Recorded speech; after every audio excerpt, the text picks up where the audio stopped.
di manajemen di FEB Universitas Muhammadiyah Malang. Dan saya sebagai pelaku praktisi bisnis, kemudian sampai hari ini saya alhamdulillah dicerahkan sama Allah dan diberi kesempatan untuk tidak hanya menjadi pebisnis, tapi juga tidak hanya sebagai entrepreneur, tapi juga sebagai praktisi social entrepreneur atau sociopreneur. Next mungkin.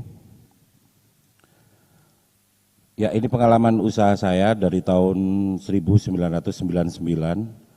Jadi saya punya usaha, punya perusahaan di Mabes TNI Cilangkap, Jakarta, sebelum saya menyelesaikan S1 saya.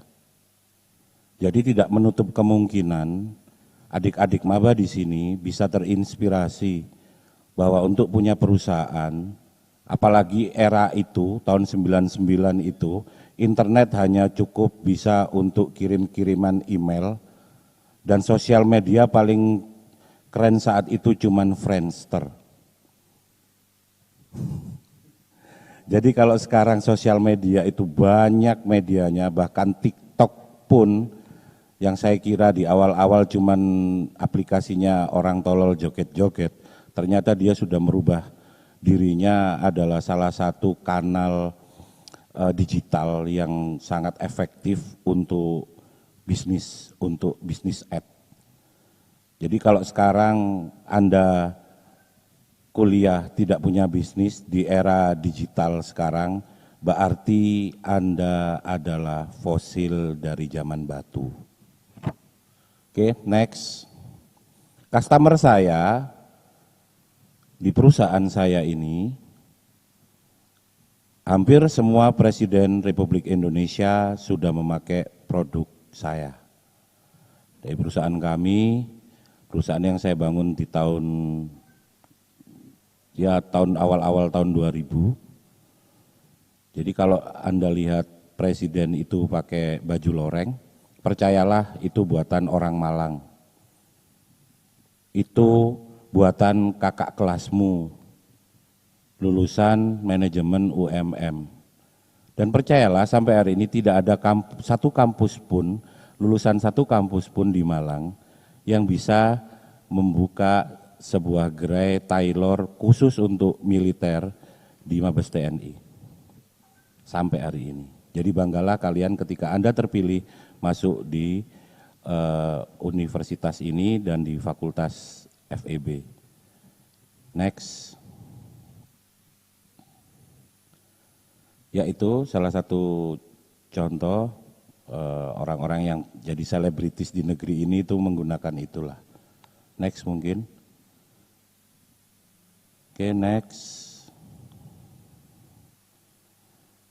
Ya, itu saya jadikan bagian dari slide saya. Itu merupakan proof atau bukti sudah berpengalaman menjalani company with impact result and established. Karena perusahaan-perusahaan di era milenial sekarang bisanya hanya membuat impact result. Jadi dalam waktu singkat sudah bisa beromset sekian, buka cabang sekian, tapi 3 tahun kemudian selesai. Perusahaan saya mulai tahun 2001, 2002 sampai hari ini masih buka, masih eksis, berarti punya established. Dan established itu lebih dihargai dari miliaran omset dan puluhan cabang. Next. Saya jeda bentar Pak. Oke, siap. Jadi buat para mahasiswa baru nanti boleh mengisi di kolom komentar ya. Jadi silakan nanti bertanya pada kolom komentar di Zoom. Jadi boleh kita itu sambil nanti disela. Jadi nanti setelah Bapak menyampaikan presentasinya, nanti mungkin kalau ada komentar atau pertanyaan yang terbaik nanti bisa disampaikan ke saya untuk ditanyakan ke beliau-beliau ini. Silakan bisa dilanjut Pak. Oke. Saya lanjut lagi ya. Jadi yang saya bicarakan sekarang adalah socialpreneur. Socialpreneur buat seorang Taufik Saguanto adalah sebuah gaya baru dari sebuah penerapan entrepreneur yang mampu membawa keuntungan materi saja, juga mampu membawa nilai pada sisi sosial dan menjadi bagian dari solusi atas masalah sosial yang terjadi. Jadi tetap spiritnya tetap cari profit. Jadi yang kita lakukan itu sebagai seorang praktisi itu adalah tetap cari profit. Tapi profit sekarang dibagi dua. Profit dalam bentuk uang, dalam bentuk kepercayaan, atau dalam bentuk akhirnya mendapat investment gitu kan. Itu keuntungan dari rata-rata seorang praktisi. Tapi ada profit dalam bentuk sosial, dalam bentuk pengakuan, terus kemudian dalam bentuk kita bisa menjadi bagian dari solusi atas masalah yang terjadi di masyarakat. Itu buat saya sudah socialpreneur. Dan socialpreneur itu rata-rata sudah dilakukan, sudah dipraktisikan atau dipraktekkan oleh bahkan oleh pengusaha-pengusaha kelas dunia gitu. Jadi seorang Bill Gates itu 40% pendapatannya untuk sosial. Rata-rata semua pesohor-pesohor yang kaya raya, perusahaan-perusahaan dengan CSR-nya itu bagian dari mereka itu jadi perusahaan yang juga melek secara sosial, yang punya kepedulian terhadap sosial, dan ini sebuah tren baru. Dan ke depan seorang pengusaha jika mereka hanya memiliki kapabilitas untuk getting money, getting profit without any social effect, buat saya mereka gagal gitu. Mereka hanya sama dengan mengambil profit dari masyarakat, kemudian sama sekali dia tidak merasa bagian dari masyarakat dan ikut bertanggung jawab terhadap apa yang terjadi di masyarakat. Next mungkin ya. Oke, sebagai penguat ekonomi di era digital, karena ini adalah bicara social entrepreneur, saat digunakan untuk penguatan ekonomi di era digital, kita tidak bisa lagi menggunakan era digital 4.0 seperti sekarang, melainkan sudah harus beradaptasi mengadopsi digital society 5.0. Ya, jadi kalau ditanya, Pak Taufik, agree nggak dengan era digital 4.0? Agree bahwa kemudian industri-industri digitalisasi, semua hal yang tadinya tidak memungkinkan untuk dilakukan secara manual, di era digital semua bisa dilakukan. Tetapi banyak hal di era 4.0 yang akhirnya mereduksi, bahkan mendegradasi peran-peran manusia, dan ini saya kurang sepakat. Saya bagian orang yang mungkin berkeyakinan sampai hari ini bahwa manusia tidak boleh diganti dengan mesin, bahwa manusia harus lebih dihargai dari mesin, bahwa manusia sampai kapanpun tidak tergantikan sisi-sisi kemanusiaannya oleh mesin, dan itu harus disadari. Jadi saya lebih sepakat dengan digital society 5.0 ala orang Jepang, di mana era digital mereka adalah bagaimana membuat kesenjangan sosial yang selama ini ada dan terbuka dan mengangah dan emang sengaja dibuat, itu bisa diperkecil dengan adanya era digital. Jadi peran-peran manusia itu dikembalikan, karena sejatinya manusia di era 4.0 sudah beradaptasi dengan teknologi. Mestinya manusia itu harus selalu dimenangkan daripada teknologi.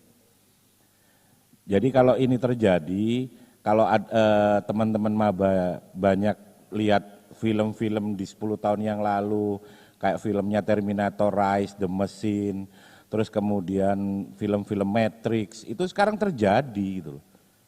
Di mana mesin itu sudah memaksa manusia untuk beradaptasi, dan itu buat saya adalah kejahatan kemanusiaan yang luar biasa gitu. Ketika buruh harus teriak-teriak menuntut haknya hanya karena dibayar tidak sesuai. Bagaimana peran-peran manusia karena keterbatasannya secara akses ekonomi. Kemudian ada sebuah aplikasi yang membuat mereka jadi kacung. Yang mereka harus kerja dari pagi sampai pagi lagi tanpa adanya jaminan sosial, tanpa adanya jaminan bahwa mereka masih bisa bekerja atau tidak. Buat saya ini sebuah kejahatan. Dan 4.0 saya jamin, menurut saya banyak terjadi kejahatan-kejahatan kemanusiaan secara halus tapi masif dan itu terjadi. Next.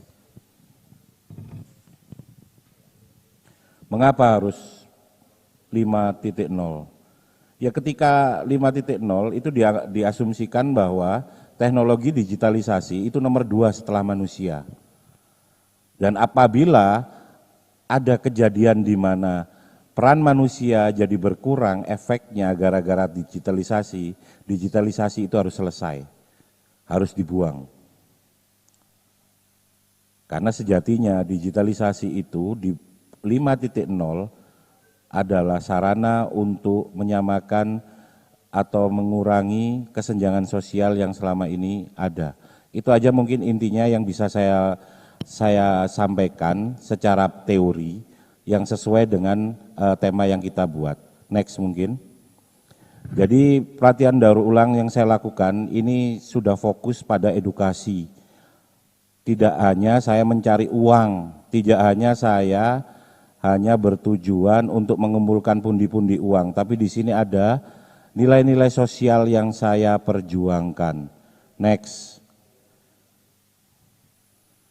Jadi ini adalah Museum Edukasi Hot Battles. Jadi nama Hot Battles itu adalah kegiatan saya mendaur ulang sampah plastik single use untuk dijadikan sesuatu yang berharga, yang bisa bernilai ekonomi dan secara instan bisa menghasilkan uang. Next. Ya ini di Festival Ekonomi Milenial Wakil Gubernur Jawa Timur. Dan saya bagian dari milenial yang bisa membuat uang dari nol atau making money from zero. Jadi Anda bisa nulis hashtag making money from zero, itu adalah Taufik Saguanto. Apa making money from zero nanti saya akan ceritakan lagi next. Ya next. Ya ini produk-produk saya yang saya buat dari sedotan, gelas bekas, dan lem tembak. Yaitu, mungkin bisa diputar ya? Nggak bisa ya?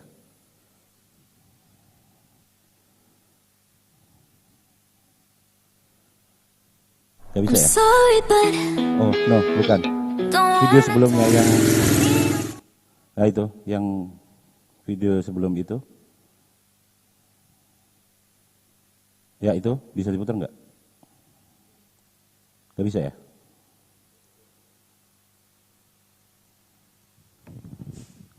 Enggak bisa ya? Ini video yang pernah tampil di itu ya Pak ya? Ya di TV swasta itu. Ya Kick Andy di Metro. Enggak bisa diputar ya? Next aja enggak apa-apa deh. Kamu enggak bisa. Ya ini kopi online saya. Kopi online yang saya jadikan buat mencari uang ketika untuk mensubsidi pelatihan daur ulang saya. Karena setahun itu saya bisa sampai 50 titik bahkan lebih di seluruh Indonesia. Next. Ya ini juga jasa restorasi modifikasi motor online. Jadi ketika Anda punya motor mau dimodifikasi atau mau direstorasi, dibalikan ke bentuk semula, saya bisa, dimanapun Anda berada di seluruh dunia ini, saya bisa membantunya. Next mungkin, yaitu beberapa, ya ini, yang alhamdulillah kebetulan selama ini yang saya handle adalah motor-motor besar rata-rata dan ya ini.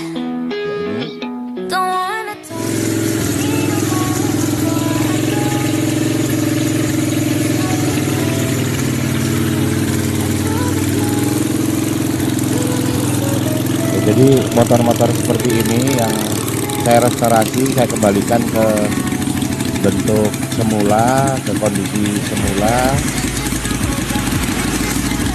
Ya, next. Jadi Hot Battle ini membawa saya kemanapun dan memberikan saya kesempatan banyak gitu. Next. Ya, jadi ini motor-motor yang hasil desain dari Hot Battle Motorcycle and Restoration, Motorcycle Restoration. Next mungkin. Ya, ini hasil-hasil modifikasi dari Hot Battles. Next. Ya, next. Ya, ini konsep startup wirausaha yang saya bawa, termasuk visi sosial entrepreneur di dalamnya.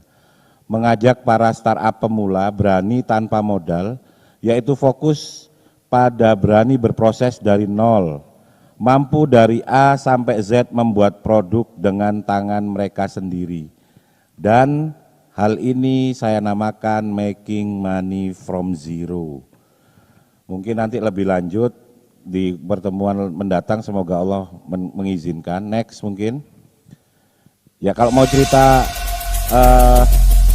apa itu making money from zero, ini di sebuah festival entrepreneur 2018, di mana yang diundang di sini itu di Jakarta 2018, dan yang diundang di sini adalah para entrepreneur terbaik aja. Dan saya membawa produk memulung saya ke sini. Saya nggak ngomong kesuksesan bisnis saya ini itu, tidak. Saya membawa produk-produk hasil saya memulung. Dari sampah ini membawa saya kemanapun. Jadi next mungkin. Ya, itu. Jadi itu more than 100 coach from 14 association will be there for you. Ya, next mungkin. Ya, itu ada Mr. B. Pak B ini seorang ahli branding. Sebelahnya itu adalah Hermawan Kertajaya. Mereka semua ini orang-orang yang terbaik di bidangnya. Next. Ya, pemulung ini satu-satunya yang nyasar di situ. Gitu. Jadi kalau ditanya pekerjaan saya apa, saya pemulung aja lah. Gitu. Jadi saya nggak akan ngomong tinggi-tinggi, dan semua yang saya dapat sekarang ini semua hasil dari saya sebagai praktisi socialpreneur. Next. Ya, itu kemudian saya di Times Indonesia di sebuah festival Santripreneur Indonesia yang digagas oleh Kementerian Pemuda dan Olahraga. Saya ngajak santri making money from zero. Next. Tuh. Next. Ya, jadi pembicaranya Sherly Anavita Rahmi itu enak ya wajahnya ya, sebelahnya itu enggak enak wajahnya, tapi ya itu kenyataan. Kita sama-sama jadi pembicara di situ gitu kan. Next. Ya, ini video pendeknya. Ya, ini Santripreneur Expo. Ya, saya sempat tampil di 2 kota, yaitu di Bali dan di Denpasar dan di Kota Blitar. Baru money. Jadi untuk memancing uang dibutuhkan hanya trust sama skill. Ya, next. Proses setiap langkah. Ya, ini sebuah pelatihan rekor. Dalam waktu 1 minggu saya melatih 1.500 guru se-Kabupaten Malang. Saya ajak mereka merubah mindset mereka untuk menjadi making money from zero. Next. Yaitu, next. Sebuah paparan mengenai entrepreneurs mentality sebagai sebuah sikap saat realistik menghadapi situasi, untuk yakin memulai melangkah, bahkan untuk bangkit dari sebuah kehancuran total sekalipun. Jangankan hanya untuk startup, mental making money from zero itu bahkan untuk Anda bangkit dari kehancuran total sangat mungkin dan sangat bisa. Gimana caranya? Ya Anda harus berguru sama saya kan gitu ya. Ya next mungkin. Ya, saya bagian dari yang hanya bicara apa yang sudah saya lakukan dan alami, tidak bisa mengarang, tidak suka hal muluk-muluk, cukup dari hal sederhana yang sangat mungkin bisa Anda tiru dan lakukan di dunia nyata. Next. Jadi saya ngomong di sini simpel aja, saya sudah membuktikan membuat startup dari uang 50.000 dan dari apa yang sudah saya lakukan sebanyak mungkin orang bisa terinspirasi saya. Jadi saya di sini tidak ngomong panjang kali lebar, bahwa saya mengawali membuat startup cuman seharga 50.000 rupiah. Dan dari sampah yang saya memulungnya di pinggir jalan pada saat saya mengantar sekolah, anak saya berangkat dan pulang sekolah. Next. Oke, saya tidak pernah meremehkan hal itu kecil dan remeh. Kitalah yang sering mengecilkan sehingga hal yang dianggap kecil yang sampai remehkan berbalik mengecilkan kita. Bukan hanya hal berharga dalam hidup yang mampu merubah hidup seseorang. Karena kekuatan mental seseorang bahkan dengan sampah botol plastik, sampai lihat saya ini, bahwa saya buktikan saya dengan sampah botol plastik mampu merubah peradaban dan itu adalah cita-cita saya. Next. Jadi percayalah, saya tidak langsung mengumpulkan sampah terus kemudian membuat produk langsung enak dilihat, tidak, sama sekali tidak. Jadi niat saya buat motor saat itu, saya tanyakan anak saya, ini buat apa? Telepon katanya anak saya. Jadi jangan langsung berpikir seperti kebanyakan anak milenial, bahwa langsung saya berniat untuk jadi sakti, wah langsung jadi Konoha, langsung jadi punya kemampuan Sasuke, gitu. Kan nggak bisa gitu. Dan next, saya memulai membuat produk dari tempat jemuran. Jadi saya sempat berantem sama istri saya, gara-gara tempat jemur itu saya buat ngumpulin sampah botol plastik, kemudian saya olah. Ini ada jejak digitalnya. Sebagai ini. bentuk kepeduliannya terhadap lingkungan agar tetap bersih dan sehat khususnya dari sampah berbahan plastik, Yaitu? Taufik rela memungut sampah yang berupa botol plastik Jadi dimanapun jejak ia digitalnya berada. ada semua. Next. Sebenarnya pria ini juga suka. Dan yang saya ajari pertama memulung adalah anak-anak saya. Gak mungkin dong saya ngajarin anak orang lain. Saya ngajarin anak saya pun bapak saya dan ibu saya tidak tahu. Kalau tahu ya mereka pasti akan marah-marah. Karena siapa yang rela cucunya diajarin memulung. Next. Nah, saya ajari jadi pemulung demi bahan baku gratis. Karena sampah itu gratis. Next. Nah, itu anak saya pada saat kelas 3 SD. Kelas 3 SD dan 5 SD sudah bisa membuat produk seperti itu. Saya yakin Pak Buyung ini tertarik sekali itu kalau ibu-ibu bisa buat kayak gitu ya. Jadi sebelum ngomong go internasional, produk produksi sendiri dan jual ke tetangga gitu loh. Meskipun saya yakin tetangga yang saat itu beli karena kita masih jelek ya karena kasihan aja gitu. Karena nggak enak aja gitu. Nggak apa-apa, kita penting berani jual itu. Yang penting kita punya produk dulu. Next. Ya ini anak saya sampai sempat ngobrol di sebuah acara menjelang ini calon wisudawan ke-82 UMM. Jadi anak saya umur 3 tahun, saat itu terus kelas 5 ke kelas 3 SD saya ajakin gitu loh. Adalah sebuah kebohongan jika mengawali usaha butuh modal uang. Dan itu akan saya terus omongkan.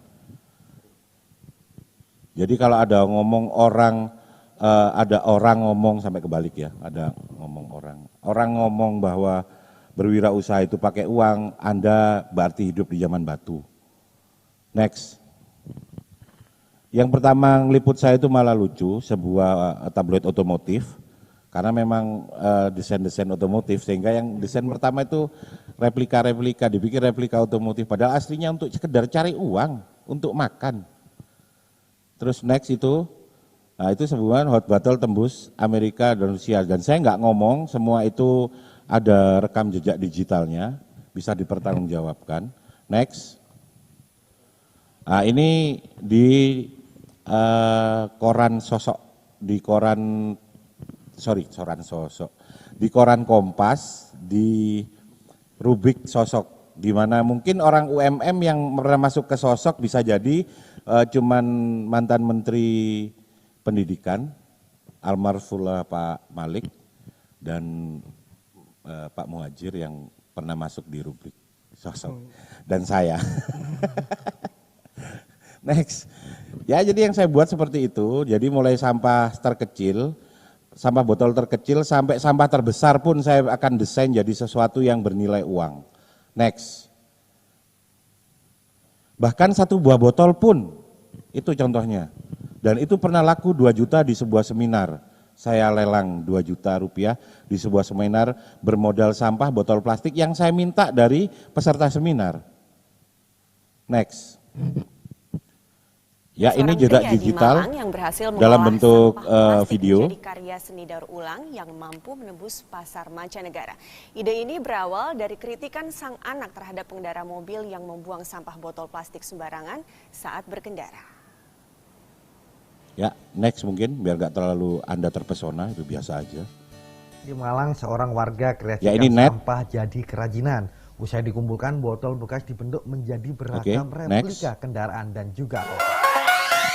Ini saya diundang di Antv, di studionya Antv, untuk membuktikan dari 1 buah botol itu benar nggak? Namanya Taufik, gila maksudnya adalah dia gila berkarya, anak Malang. Dia mengaku bisa membuat sesuatu dari sampah botol plastik, kerjaannya ngumpulin sampah botol plastik. Nah sekarang dia akan membuktikan dari sampah botol plastik untuk menjadi sesuatu yang bernilai. Saya tantang dia. Gimana Tuan? Mampu? Sekarang?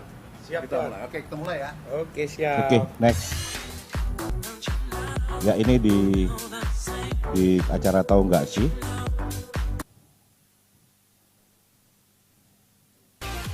Tahu nggak sih? Apaan sih? Apa? Tahu nggak sih ya? Ya, tahu nggak sih Trans 7? Ya. Next. Terus ini ada glue gun atau lem tembak, Nah itu bersama siapa itu? Pembacaranya Ojib Isma Putra. Saya baru tahu namanya Ojib Isma Putra hari itu. Saya pikir itu apa namanya kameramennya, ternyata itu artisnya ya. Ya, next. Nah, ini saya membuat museum recycle hot bottle. Jadi kamilah pembuat museum daur ulang sampah botol plastik pertama di dunia. Next. Itu ada rekam digitalnya, jejak digitalnya. Next. Ini di Camp On Trans 7. Di museum pertama kami di daerah Dawu.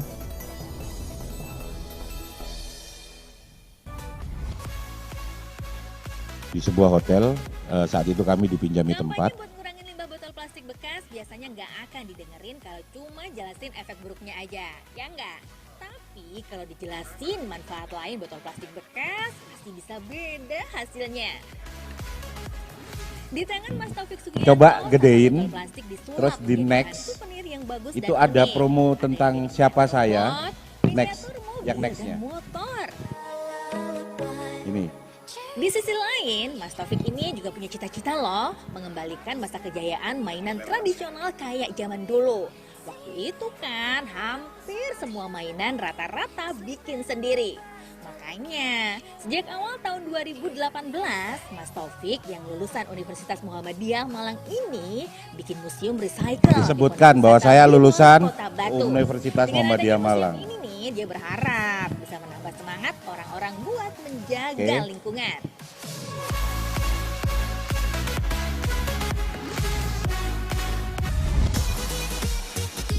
Dan itu jadi video terbaik. Anyways, selamat ya yang udah terpilih menjadi video terbaik untuk episode kali ini. Ayo, yang lain kirimin terus dong video. Dan itu semua dari sampah, percayalah. Demi Allah itu dari sampah. 7.co.id. Next. Ya, ini museum kedua saya di sebuah tempat hiburan rakyat di daerah Malang. Next.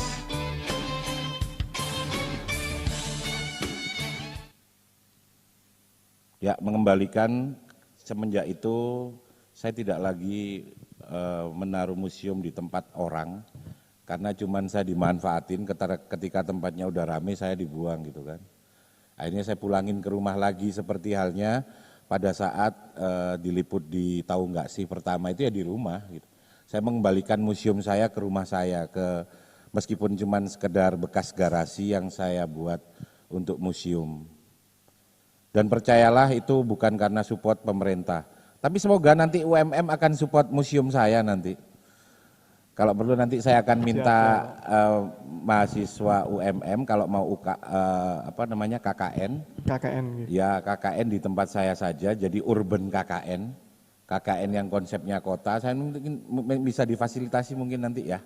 Bisa. UMM nanti bisa memfasilitasi saya, ada yang nanti ditugaskan di daerah saya, karena saya bagaimanapun social entrepreneur dan minta bantuan dari UMM untuk mungkin salah satu kelompok KKN-nya di tempat saya bisa memakmurkan museum saya. Boleh. Dan siapa tahu nanti UMM dengar dan saya bisa disupport ya museum saya ya. Karena boleh nanti pasang logo UMM gede nggak apa-apa kok, boleh. Next. Pemirsa, setiap hari Kamis, Newsline akan menghadirkan sosok inspiratif yang peduli terhadap lingkungan, khususnya sampah plastik, dalam segmen Gerakan Indonesia Bersih.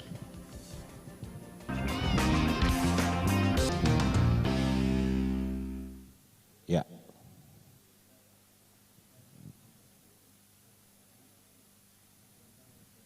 Seringkali sampah rumah tangga khususnya plastik berakhir hanya di tempat sampah, bahkan di dasar sungai sekitar tempat tinggal kita.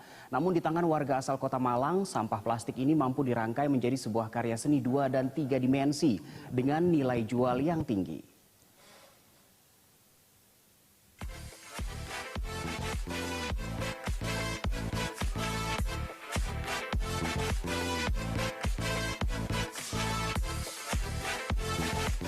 Di salah satu sudut rumahnya di kawasan Dieng Sukun, Kota Malang, Jawa Timur inilah Muhammad Taufik setiap harinya berkreasi mengubah sampah plastik menjadi karya seni pencipta rasa. Ya, next mungkin ya. Di tahun 2016. Tadi cerita tentang Bob Novandi, ya, bagaimana mengubah botol plastik bekas menjadi barang-barang yang fungsional dan punya nilai ekonomis.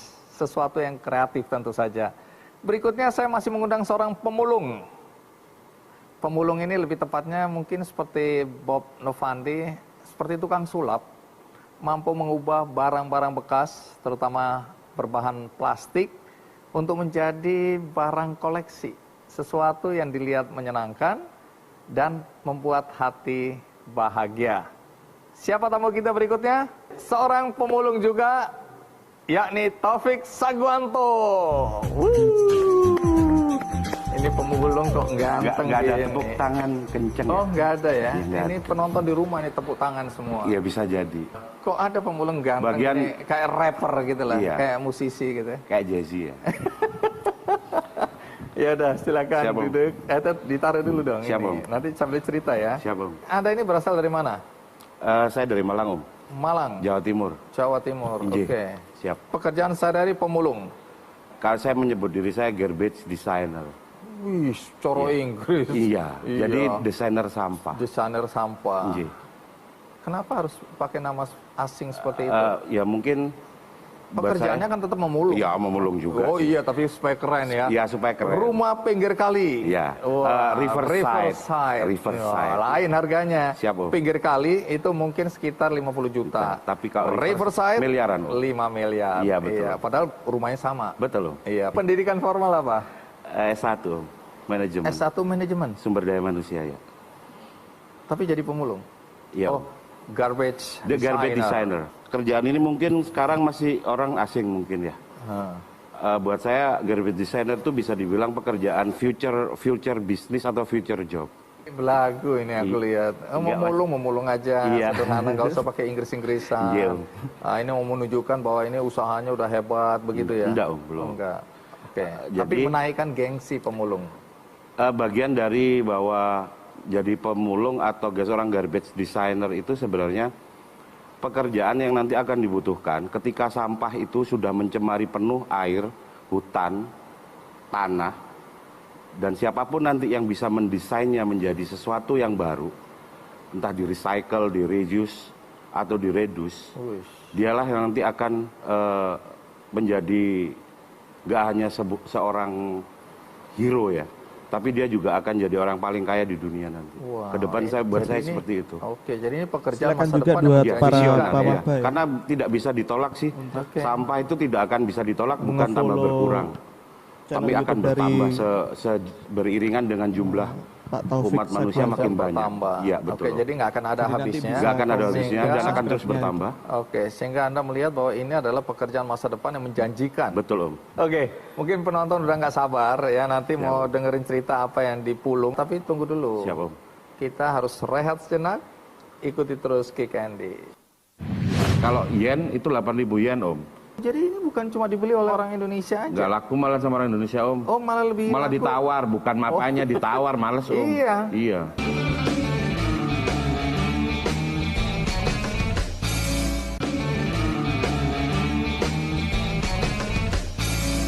Ya, Mas Taufik, kembali ke urusan memulung atau menjadikan sampah plastik menjadi sesuatu yang bernilai. Iya. Nah, sampah apa sih sebenarnya yang dipungut ini? Sampah spesialis yang kebanyakan kita itu abaikan. Abaikan itu apa? Abaikan biasanya dari yang ada di resto, Om. Yang biasa buat take away. Oke. Itu kan di sana mulai Apa itu? sedotan, sendok plastik, Iya. garpu plastik, Iya. terus gelasnya, Oke. terus gelas mineral. Oke. Itu semua bisa digunakan. Oke. Karena kalau dijual pun kan harus numpuk banyak dulu, Om, baru ada harganya. Kalau itu hanya beberapa buah sudah jadi duit, Om. Oke. Bisa secara instan jadi duit. Nanti cerita ya, jadikan apa aja ya barang-barang yang tadi dianggap sampah plastik dari restoran terutama. Single use plastik ya. Oke, ya sekali pakai, dibuang, tapi oleh seorang Taufik Saguanto bisa menjadi sesuatu yang bernilai. Nah, sebelum kita lanjutkan, ada baiknya kita kasih lihat ya liputannya supaya orang ngerti, oh itu toh. Ini dia liputannya.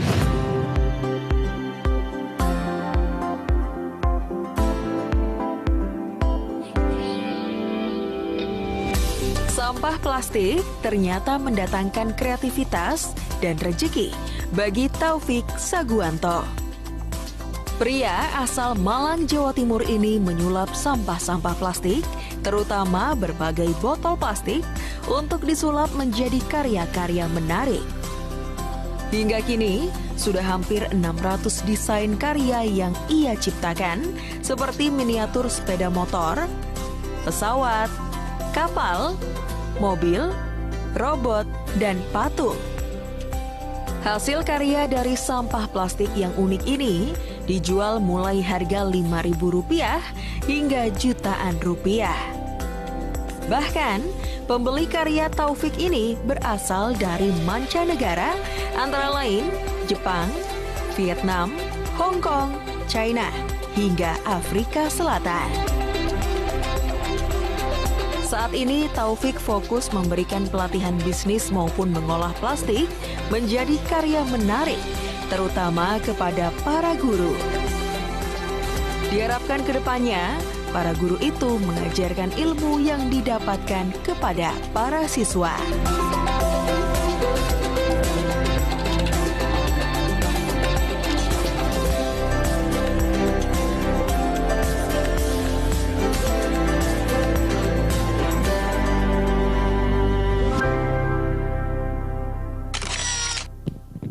Ya, Nah, aku selalu penasaran dan next biar nanti penasaran. Jadi kalau kapan pengen cerita lagi mengenai making money from zero, nanti mungkin di saat mendatang kita bisa ketemu lagi dan kita bisa ngomong detail lagi. Karena impian saya bahwa mahasiswa UMM kelak semuanya berorientasi lulus bukan bagaimana mencari pekerjaan, tapi lulus bagaimana semua adik-adik saya, adik-adik maba ini bisa menciptakan lapangan pekerjaan. Dan ini hot battle class yang hadir di event-event nasional saya bisa sebutkan. Ini next. Jadi ini event Telkomsel From Purpose to Impact Nicholas Saputra, dan di sana pada saat itu saya, jadi kalau pernah dengar ada hashtag buy plastik, itu Telkomsel salah satu di sana adalah bicara tentang hot battle dan Taufik Saguanto. Di sana saya ngajari petingginya Telkomsel di Jakarta untuk bisa mendaur ulang dengan alat sederhana, kemudian bisa jadi produk-produk seperti itu. Dan di momen ini akhirnya saya bertemu dengan kembaran saya gitu, alhamdulillah. Kayak semacam tali kasih gitu ya. Ketemu dengan Nicholas Saputra ya, bagus kan, lumayan. Ya ini di event Natabumi, jadi sebuah perusahaan yang mendaur ulang sampah-sampah dari perusahaan-perusahaan, dan mereka mengundang museum dan edukasi hot battle ke sana untuk bagaimana bisa mengajarkan mendaur ulang dengan alat-alat sederhana.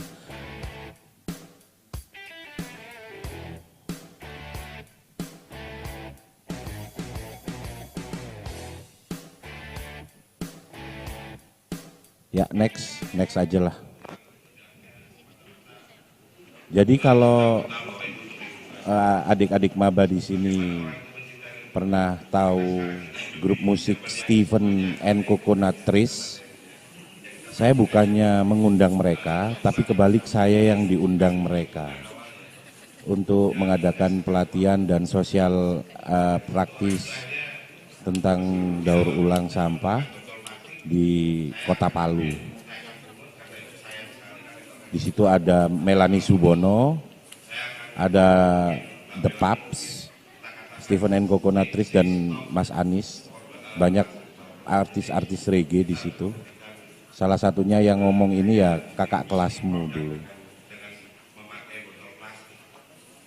Salah satu mahasiswa yang semoga-moga bisa jadi kebanggaan FEB lah. Meskipun saya dulu pas kuliah nakal ya. Next. Dan percayalah, sampah botol plastik ini membawa saya menjadi seorang social worker UNHCR atau UNHR. Jadi United Nations High Commission for Refugees. Jadi Indonesian Volunteer Share and Ways to Protect the Environment with Refugees. Percayalah itu kakak kelasmu yang jadi social workernya PBB. Next. Oke. Next. Jejak digitalnya ada. Ya next lagi lah, itu kok muter nang kono mana ya. Next aja. Kok 2 kali ya? Next lagi aja.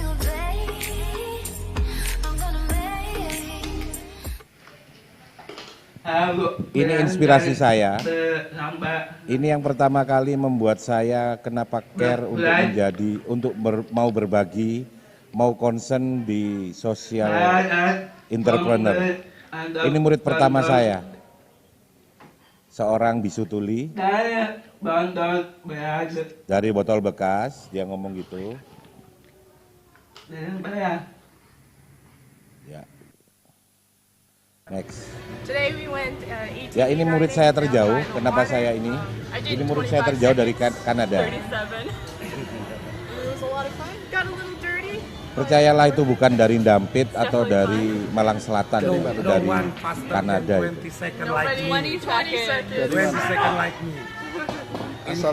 Ya next. Ya ini. Mereka saya ajarin untuk mendaur ulang dari botol dan sedotan.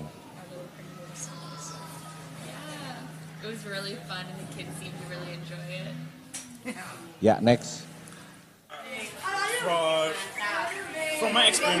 Ini di sebuah sekolah luar biasa. Jadi kalau nanya, apa bisa murid luar biasa diajari? Sangat bisa. Lah kalau murid luar biasa nggak diajar bisa dan bisa menghasilkan produk yang bisa dijual, kalau yang memiliki tubuh normal terus nggak sanggup, berarti yang rusak kan mentalnya. Berarti ada kelainan mental Anda, gitu aja saya sudah. Next. Ini dari Jepang.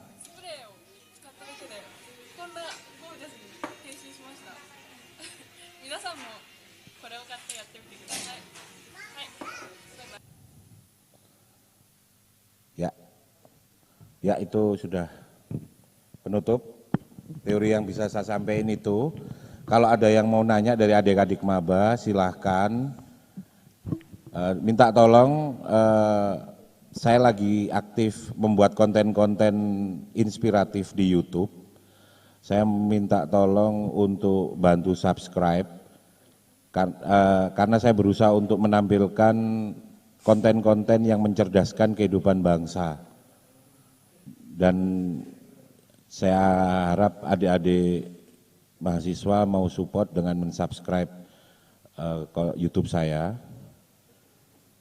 Percayalah, konten YouTube saya tidak ada ngeprank-ngeprank dan tidak ada pamer-pamer kekayaan di situ. Tidak ada, percayalah. Semuanya menyemangati orang untuk bisa berwirausaha even no money, even without money. Itu sih. Oke, terima kasih Pak. Saya rasa masih ada beberapa menit lagi. Jadi sangat inspiratif sekali kalau kita bisa melihat Pak Taufik Saguanto ini sudah melanglang buana gitu, dari berbagai macam stasiun TV bahkan sampai ke internasional, dan mempunyai banyak sekali murid dari sekolah luar biasa hingga sangat luar biasa. Kemudian ini ada beberapa pertanyaan yang bisa kita berdiskusi. Pertanyaan titipan ya? Ya, dari tiap mahasiswa. Ini dari Ananda Walda Aslama. Mereka bertanya, bagaimana cara Bapak berdua ya bisa memanajemenkan bisnis baik secara socialpreneur ini bisa tetap berkembang, eksis bahkan sampai saat ini. Karena melihat dari track record atau rekam jejaknya, Bapak sudah lebih dari beberapa tahun ya Pak ya, mulai dari 2015 atau mungkin 2017 dan segala macamnya. Silakan. Monggo Pak Buyung dulu, boleh. Tentu saja yang pertama adalah berawal dari passion ya, kita untuk menerjuni bidang itu. Dan itu akan, saya rasa akan berjalan dengan banyaknya referensi kita untuk memanajemen bagaimana kita bisa, karena ini kan tentu saja ada dua sisi, ekonomi dan sosial yang harus seimbang. Karena kalau sisi ekonomi juga belum terpenuhi, juga sisi sosial juga tidak akan efektif. Silakan itu. Mungkin ada tambahan Pak.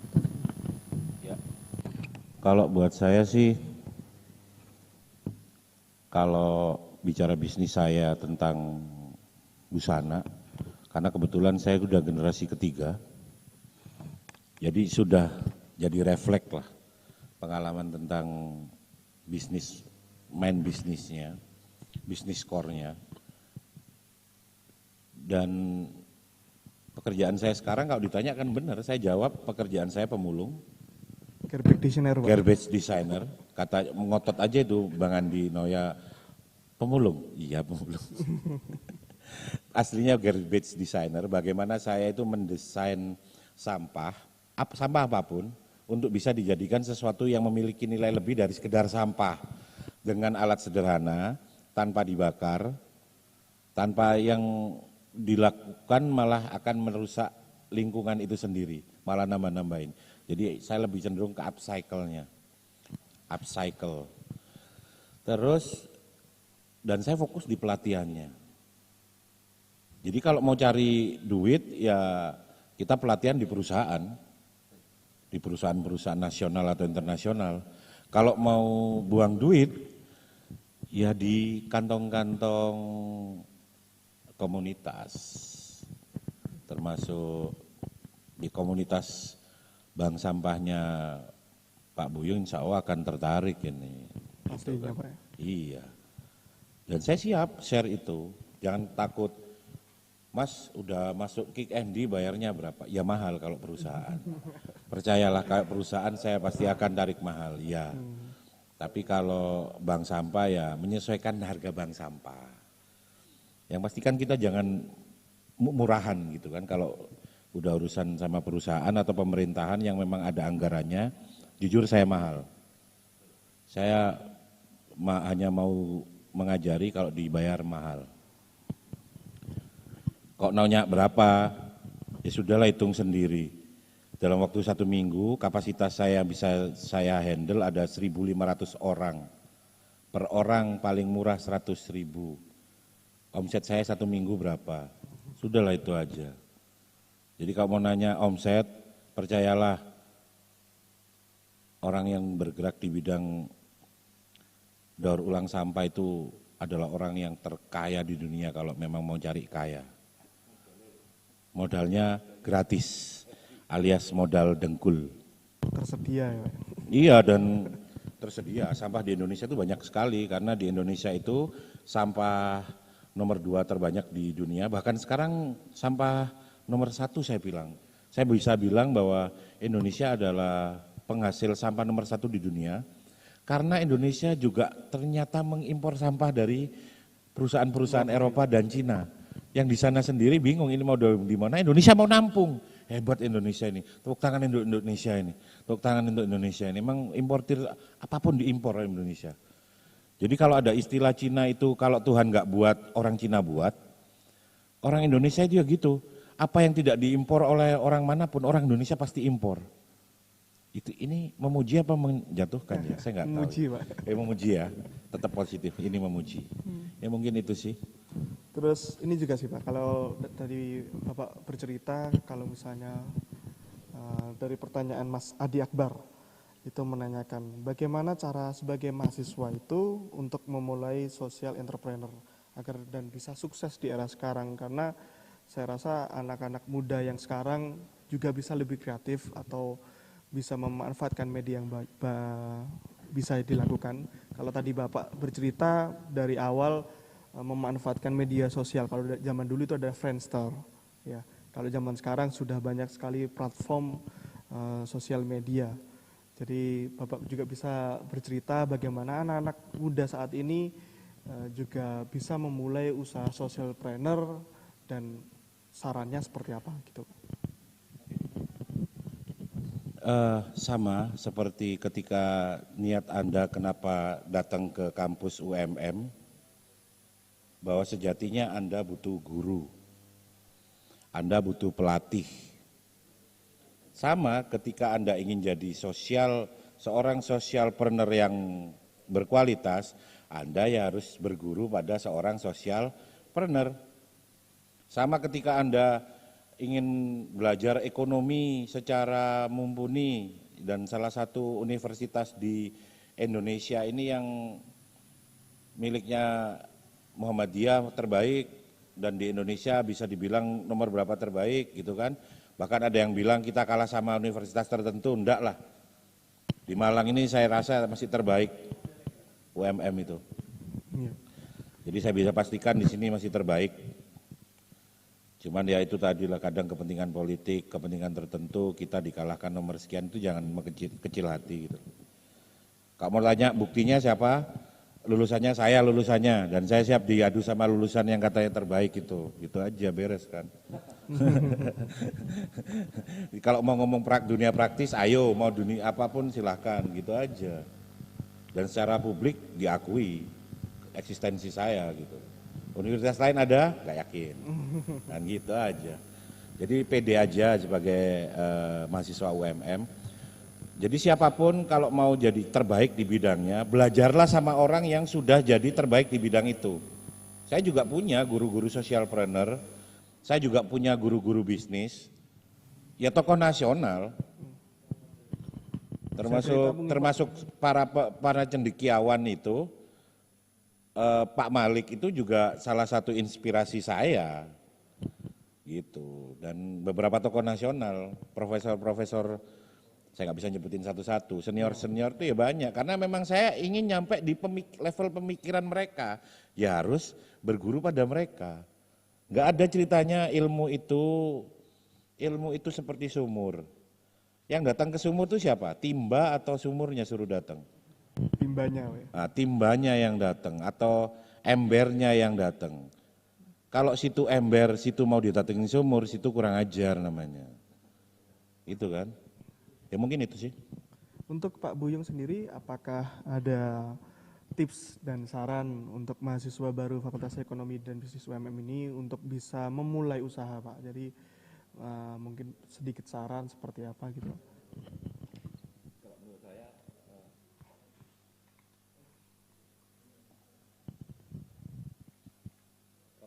adalah mindset awal. Jadi kebanyakan dari kita pada umumnya itu memulai usaha, mindsetnya adalah modal. Padahal modal terbesar adalah kreativitas yang ada pada diri kita yang sesuai dengan passion untuk bisa bisa menikmati dan berkelanjutan. Seperti itu. Jadi kalau boleh saya bercerita, memang kita harus mempunyai itu ya Pak ya, visi atau jangka panjang ya Pak ya. Betul, tentunya didukung dengan referensi yang tepat seperti yang disampaikan Pak Taufik. Kalau begitu kita memang harus mempunyai mindset bagaimana kita yang akan di masa yang mendatang. Karena ini juga yang perlu kita ketahui buat para mahasiswa baru juga. Jadi saya juga memberikan informasi Pak. Jadi lulusan dari Fakultas Ekonomi dan Bisnis ini juga banyak sekali yang berwirausaha Pak ya. Jadi memang yang mayoritas memang berwirausaha dan ada juga yang bekerja di organisasi ataupun instansi dari pemerintah. Jadi menurut kami sendiri, Bapak berdua juga adalah alumni yang sangat membanggakan dari Fakultas Ekonomi dan Bisnis UMM ini. Kemudian saya juga lanjut, ada beberapa juga pertanyaan yang menurut saya juga menarik. Kalau menurut Bapak memang apakah produk-produknya tersebut itu, dari pertanyaannya Ferry Riansyah, Prodi Manajemen ini, apakah ada produk-produk yang dijual secara marketplace online? Mungkin dari Pak Taufik atau dari Pak Buyung, jadi produk yang dihasilkan dari memulung itu atau mendesain ulang itu, apakah ada yang dijual di marketplace online? Menjual itu adalah istilahnya upaya ya. Artinya untuk hasil itu, iya. Jadi kadang kita tidak tahu ketika produk itu dipajang misal. Orang saat ini belum tren, tapi suatu ketika orang membutuhkan.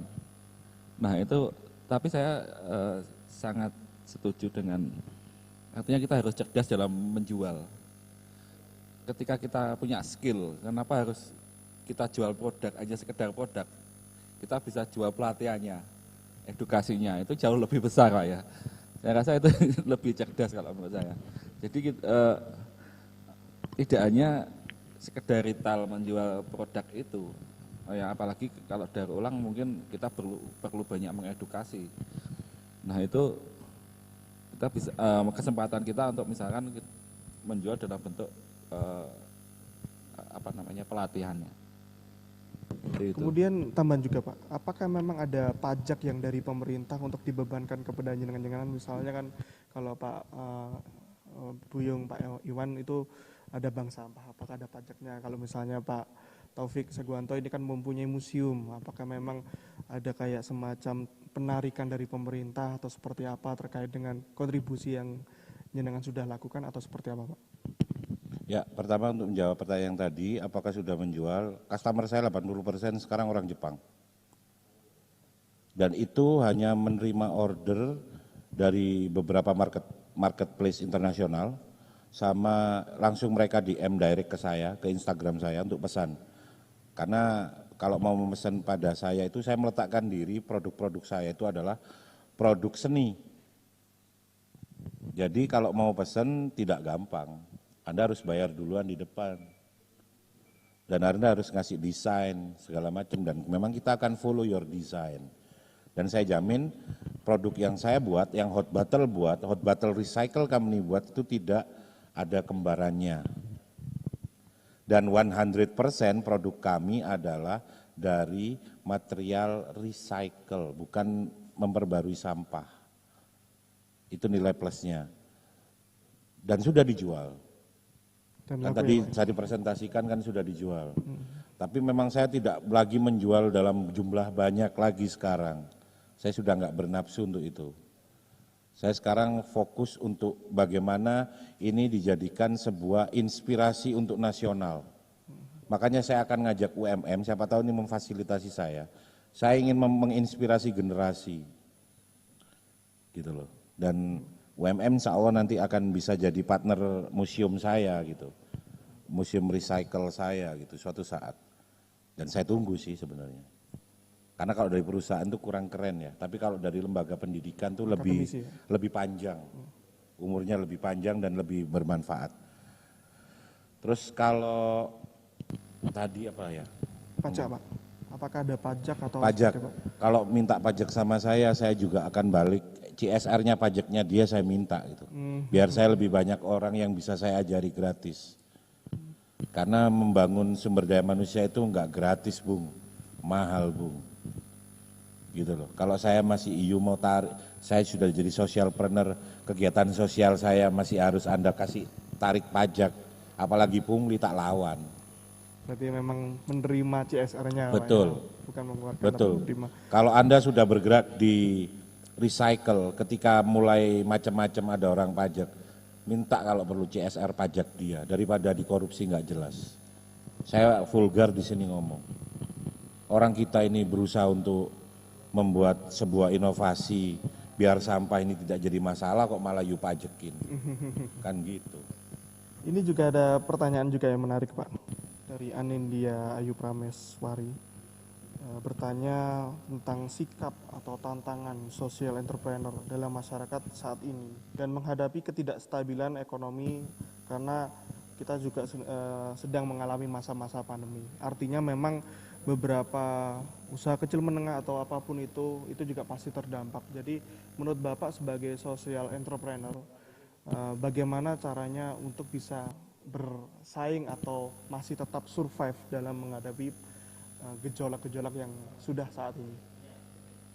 Nanti juga bisa dari Pak Buyung dulu, silakan. Saya rasa kalau tantangan itu pasti ada. Tetapi dalam social entrepreneur itu lebih banyak berkolaborasi. Jadi tidak dalam persaingan yang saling menjatuhkan mungkin. Jadi tantangannya ya tentu saja karena kita juga ada sisi sosial yang kita perjuangkan. Tentu itu bisa kita ubah menjadi sebuah peluang untuk bagaimana nanti istilahnya kebanyakan kan itu resistensi juga ada kan ketika awal-awal kita membranding atau membangun sebuah usaha yang ingin kita munculkan. Dan yang pasti itu harus sesuai dengan passion kita. Malah kalau seperti yang Pak Taufik tadi bilang, ketika passion sudah muncul, penjualnya hanya tidak nafsu lagi, malah lebih sering senang ke share pengalamannya ya Pak. Jadi yang mahal malah pengalamannya kalau menurut saya. Nah itu yang menjadi lebih berkelanjutan mungkin.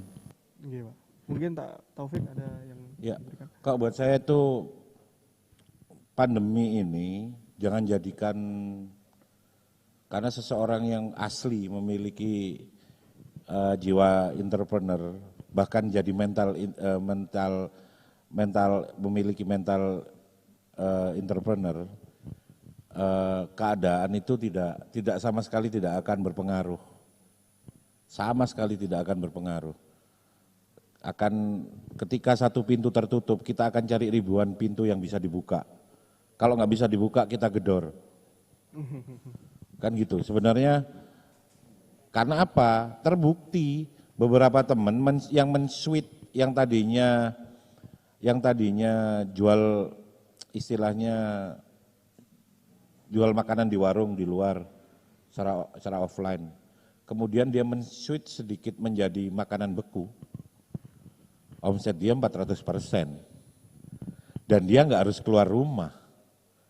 Dia ngendon di rumah, omsetnya naik. Ketika kita men-switch sedikit, yang tadinya di awal-awal pandemi tukang jahit, beberapa tukang jahit saya nganggur, bahkan ngeluh, Mas gak ada kerjaan, Mas gak ada kerjaan, minta. Ya udah, buat masker.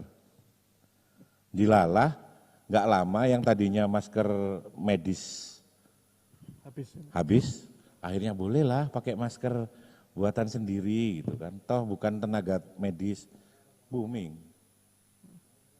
Dan pakai ada desainer dari luar itu Pak yang iya. Habis itu kehabisan APD, ya buat APD. Terus kemudian APD selesai, eranya selesai, ini selesai. Ya sudahlah mulai buka online, siapa yang mau modifikasi motornya, yang nggak usah repot-repot, tinggal desainnya mana persis kayak desain. Mulai buka online, makanya saya tadi restorasi atau modifikasi online, monggo dalam waktu singkat. Terus kemudian karena memang banyak orang di rumah nggak bisa ngopi di kafe, ya saya jual kopi online. Kopi online, kemasan. Iya, jadi kalau you kangen sama situasi kafe ya duduk-duduk di rumah aja, kopi yang enak, instan tinggal seduh jadi. Ya kita harus terus adaptasi.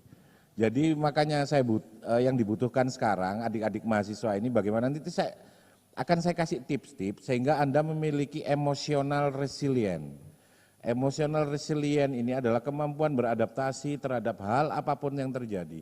Kemungkinan terburuk apapun, tekanan apapun, Anda akan bisa beradaptasi. Itu ada caranya nanti. Satu saat mungkin kita akan ngomong lebih detail tentang itu. Semoga nanti ada waktu-waktu kita bisa ketemu lagi. Semoga lah. Mungkin kalau ngomong di sini tidak bisa panjang kali lebar ya, karena panjang kali lebar itu luas ya.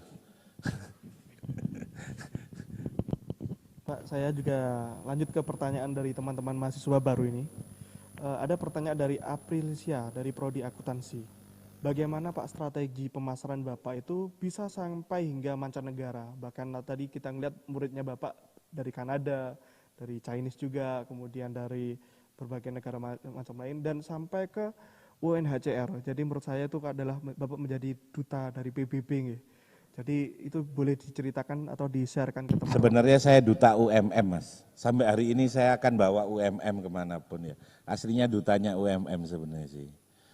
Jadi kalau buat saya sekarang ini gampang banget. Saya ajarin yang namanya nyepam. Jadi Anda harus punya core bisnis atau tujuan goal di mana. Kayak saya umpamanya perusahaan-perusahaan yang memakai basic green. Jadi yang daur ulang, recycle. Jadi dimanapun yang pakai hashtag recycle itu saya nulis hashtag saya di situ. Jadi di pengrajinnya orang-orang Jepang, padahal mereka pengrajinnya ada yang boneka-boneka Jepang, tradisional Jepang, garuma gitu-gitu yang saya hashtag punya saya. Jadi diecast from recycle plastik. Jadi saya ngomong, jadi ada situsnya Hot Wheel atau apa. Saya spam hashtag saya di situ, sehingga orang datang akhirnya pesannya emang harus rajin gitu loh. Itu salah satu cara saja sebenarnya. Cara untuk supaya dikenal. Ya, terus ikutlah, jangan hanya taunya Tokopedia, terus Bukalapak, Shopee, jangan itu aja. Mulailah main-mainlah di eBay, mulai mainlah di Alibaba. Mulailah main-main di Twitter. Twitter itu jangan salah, Twitter itu jualan link. Jadi link, lalu lintas link di Twitter itu tinggi banget. Kita naruh link, kita sebar aja di orang-orang tertentu dengan passion tertentu, itu sudah kita nyebar-nyebar sendiri. Jadi kalau seperti halnya Anda ngomong pelatihan daur ulang Malang gitu, pasti nongol saya. Atau nulis aja pemulung, hashtag pemulung kreatif gitu. Pasti yang nongol muka saya. Gitu loh. Jadi ya rajin itu sih, rajin buat hashtag tertentu yang yang bisa memancing orang untuk datang, untuk kemudian tertarik pesan? Ya banyak kiat, banyak cara.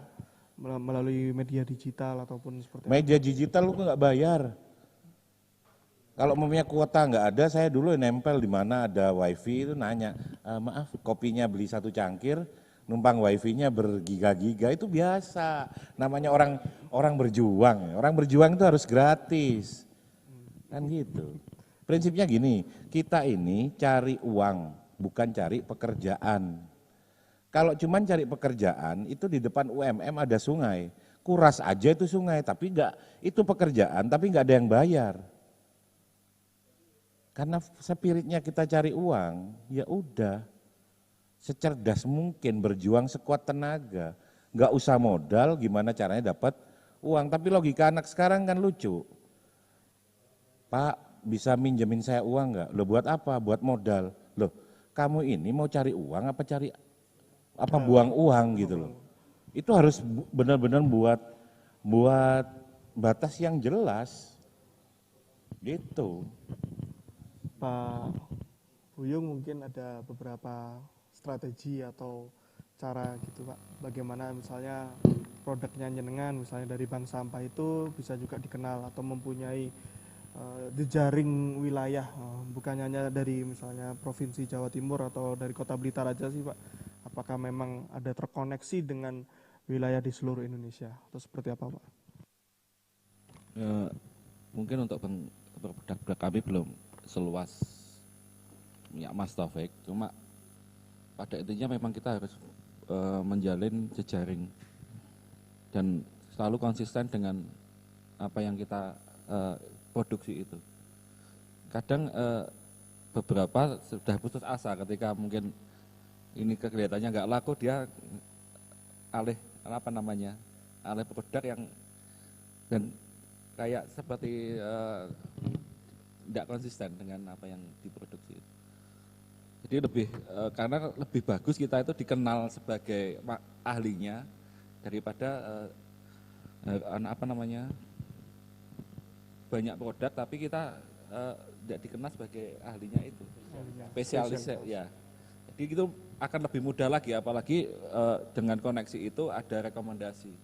Kemudian ini Pak, kalau misalnya dari programnya Bank Sampah itu, saya juga pernah melihat bahwa dari bank sampah itu juga terkoneksikan dengan masalah kesehatan Pak ya. Jadi apakah di tempat jenengan itu apakah ada dari sampah itu kemudian diolah menghasilkan uang, kemudian mereka mendapatkan asuransi kesehatan. Jadi kalau dulu saya pernah dengar seperti itu, atau dari sampah tersebut manfaatnya apakah memang hanya orientasi untuk mendapatkan keuntungan atau mungkin ada yang lain Pak? Sebenarnya itu bagian dari inovasi produk bank sampah itu sendiri. Tergantung dari kesiapan kelompok itu untuk mengeksekusi sebuah inovasi itu. Di awal mungkin untuk membuktikan sampah itu bisa lebih bernilai lagi, yang pertama adalah dalam bentuk tabungan sampah yang nanti bisa dikasihkan dalam bentuk THR. Nah, ketika kelompok itu sudah berdaya, biasanya satu siklus itu 1 tahun, mereka akan mengkreasikan lagi dalam bentuk yang lain, seperti misalkan simpan pinjam. Dan ada juga yang misalkan untuk sarana untuk membayar iuran RT, iuran apa, dan itu sudah sangat meringankan. Sudah sangat meringankan bebannya Pak.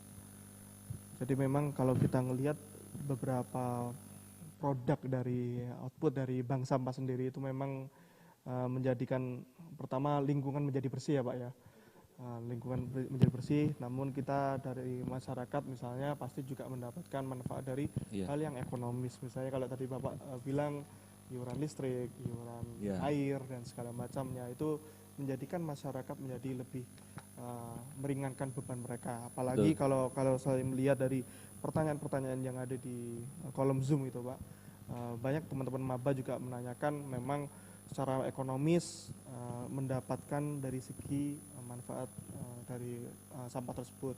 Kalau tadi Pak Taufik Saguanto mendesain dari produk-produknya itu, Mungkin ada itu Pak, dari beberapa kata mungkin, atau satu kata atau beberapa kata untuk para mahasiswa baru FEB Manajemen. Mungkin dari Pak Taufik Saguanto dulu Pak. Inspirasi gitu? Iya. Buat saya, beralihlah mulai dari yang berpikiran bahwa untuk membuat startup wirausaha itu harus punya modal. Tidak. Tapi membuat startup wirausaha itu harus punya produk. Dan sebaik-baik produk dan produk knowledge terbaik itu adalah produk yang dari A sampai Z dibuat dengan tangannya sendiri.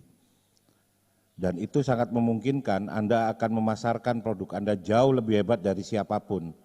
Karena marketing terhebat itu adalah yang mengetahui produknya. Dan orang yang paling tahu produknya itu adalah orang yang membuatnya sendiri.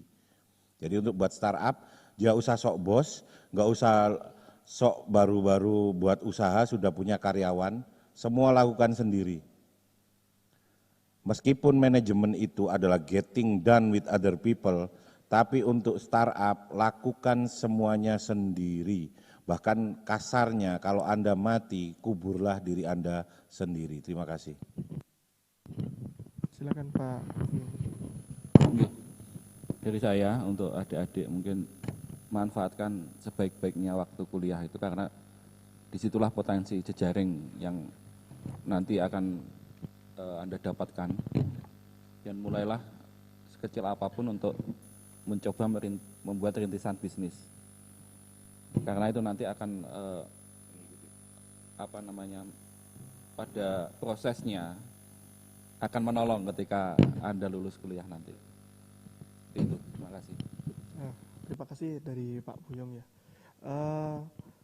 Kalau boleh saya juga bercerita Pak, setelah saya juga bertemu dengan banyak sekali lulusan dari Fakultas Ekonomi dan Bisnis ini, bukan hanya beliau-beliau yang di depan ini, namun ada juga dari prodi yang lain yang saya ketahui memang yang namanya berwirausaha tidak hanya melulu menanyakan soal modal ya Pak ya, bisa soal dari dari modal, tapi rubahlah mungkin dari mindset kita, mulai dari kepercayaan, mulai dari usaha kita seperti apa terhadap orang lain. Bahkan kalau Pak Taufik tadi juga menyampaikan, kita juga harus perlu belajar ilmunya seperti apa dan dari mana siapa guru-guru kita itu. Karena dengan itu kita itu dapat menjadikan pegangan buat kita. Dan saya rasa juga para mahasiswa baru masih mempunyai kesempatan yang sangat luas dan lebar, karena kalau kita ngelihat anak sekarang semester 1 ya Pak ya, pasti umurnya masih 17 atau 18 tahun gitu. Jadi masih mempunyai kesempatan dan luas, dan apalagi selagi berkuliah nanti, karena kita kemarin juga banyak sekali inspirasi ya, dari pemateri yang pertama soal dari kemahasiswaan yang kemarin di kuliah umum hari pertama, kemudian ada juga kuliah di hari umum kedua, itu juga soal financial planner, jadi perencanaan keuangan yang baik seperti apa. Dan kalau kita bisa ngelihat bahwa sekali kita pasti akan bisa memanfaatkan waktu luang atau waktu yang kita manfaatkan dengan baik, karena kalau kita bisa hitung dari satu hari kan kita mempunyai waktu 24 jam ya Pak ya. Dari 24 jam itu biasanya kita tidurnya 8 jam, berarti kan sisa sekitar 16 jam gitu. Jadi 16 jam ini bisa kita gunakan untuk aktivitas yang lain. Kalaupun kita kuliah, kan kuliah biasanya cuman sehari ada yang dua mata kuliah, biasanya cuma 6 jam, berarti kan ada sekitar 10 jam lebih untuk yang lain. Kalau dari Pak Taufik tadi menjadi graphic designer gitu, kalau bahasanya dari Geek Andy itu.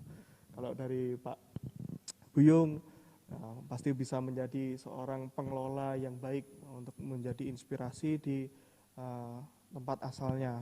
Dan begitu juga misalnya di kawan-kawan semua, misalnya teman-teman mahasiswa baru, nanti pasti juga bisa menjadi inspirasi di kota-kota asalnya dan menjadi sosok-sosok yang menjadi inspirasional ke depannya.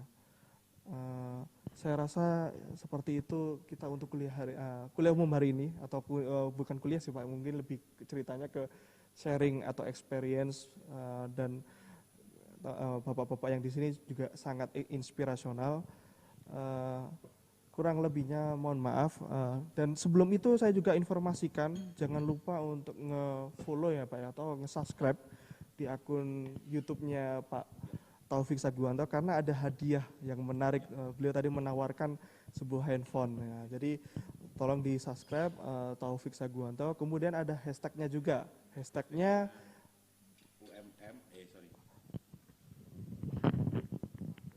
ya, jadi minta tolong untuk di like dan subscribe, kemudian buat komen. Entah di video manapun pasti nanti ketahuan.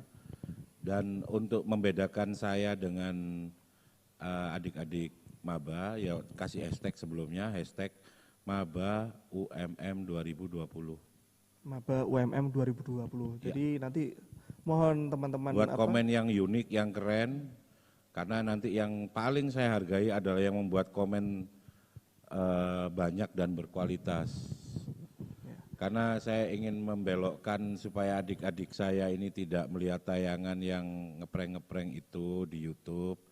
Buat mending habiskan waktunya untuk melihat tayangan-tayangan yang berfaedah sih buat saya itu. Ya, saya kasih giveaway, saya 1 buah handphone. Kak perlu pilih sendiri handphonenya nanti. Silakan. Dan untuk jangan lupa juga nge-follow atau dari Instagram Pak Iwan Buyung, nanti silakan di searching di Instagram, karena saya juga melihat dari Instagram beliau itu banyak sekali produk-produk dari recycle ya Pak ya. Kalau saya lihat Quinsia produk ya Pak, Quinsia itu. Jadi banyak sekali aksesoris ataupun hasil recycle atau desainer, karena dengan begitu pastinya juga akan mensupport dari berbagai macam kalangan yang ada di paguyuban bank sampah yang ada di Kota Blitar umumnya. Saya rasa itu kurang lebihnya, mohon maaf apabila ada kesalahan dan kata. Dan saya rasa buat teman-teman maba semua beli tepuk tangan juga buat semua yang ada di depan ini. Sekian, sukses untuk kita semua dan berkah, dan terima kasih. Kurang lebihnya mohon maaf. Wassalamualaikum warahmatullahi wabarakatuh.